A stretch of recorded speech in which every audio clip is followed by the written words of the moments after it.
대답은 당연히 가능하다고 말씀드릴 수가 있고요. 또 이미 보형물로 가슴 수술을 하셨던 많은 분들이 줄기세포 가슴 성형술로 재수술을 받고 계십니다.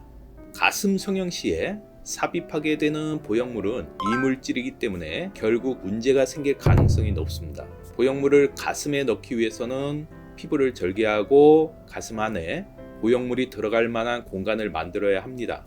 이 과정에서 흉터가 발생할 수밖에 없고 또 신경이나 출혈이 발생할 가능성이 있습니다. 이런 문제가 없이 수술이 잘 되었어도 우리 몸에서 이물질인 보형물을 공격하여 보형물을 감싸는 막을 만들게 되는데, 이 막이 두꺼워지는 걸 바로 구형구축이 왔다고 합니다. 구형구축이 오게 되면 통증이 발생하게 되고 가슴의 모양에 변형이 생기게 돼서 보형물을 제거하거나 바꿔줘야 합니다.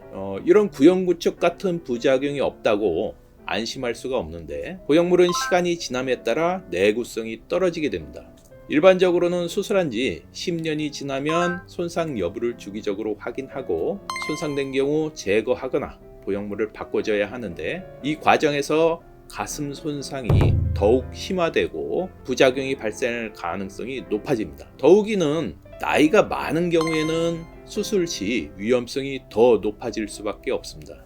그래서 최근에는 보형물을 제거하고 줄기세포 가슴 성형을 하시려는 분들이 늘고 있습니다. 또 다른 병원에서 지방 이식을 받으신 후 효과가 없어서 줄기세포 성형을 알아보시는 분들도 많습니다.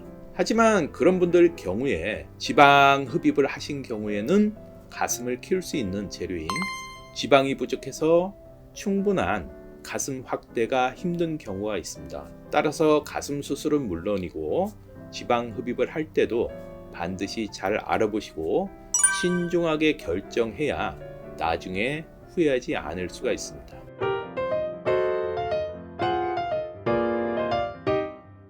수술 이후 관리 방법은, 보형물 같은 경우는 부작용을 예방하는 관리를 해줘야 됩니다. 그래서 최근에는 잘 안 하고 있는 추세이긴 하지만 그 구형구축이 오는 걸 예방하기 위해서 가슴 마사지나 이런 걸 하고, 또 그 보형물이 정확한 위치에 자리 잡을 수 있도록 조정하는 과정을 거치게 됩니다. 그래서 정확한 위치에 자리 잡게 되면 그거로 관리가 끝나게 되고, 또 만약에 가슴에 구형구축 증상이 나타나서 가슴이 단단해지는 느낌이 들면 마사지나 이런 걸 통해서 단단한 느낌을 풀어주는 그런 과정을 거치게 됩니다. 하지만 줄기세포 성형 이후에는 사후 관리가 이런 부작용 예방 목적이 아니고 생착률, 그러니까 수술 효과를 높이기 위한 그런 관리를 해야 됩니다. 그래서 수술 이후에는 가슴에 어떤 자극이 안 가도록 주의를 하고, 예를 들어서 팔 사용을 가급적 자제를 한다든지, 또 주기적으로 영양 섭취를 꾸준히 해서 이식된 지방에 영양이 충분히 공급되도록 노력을 한다든지, 이런 주의 사항을 잘 지켜줘야만 수술 이후에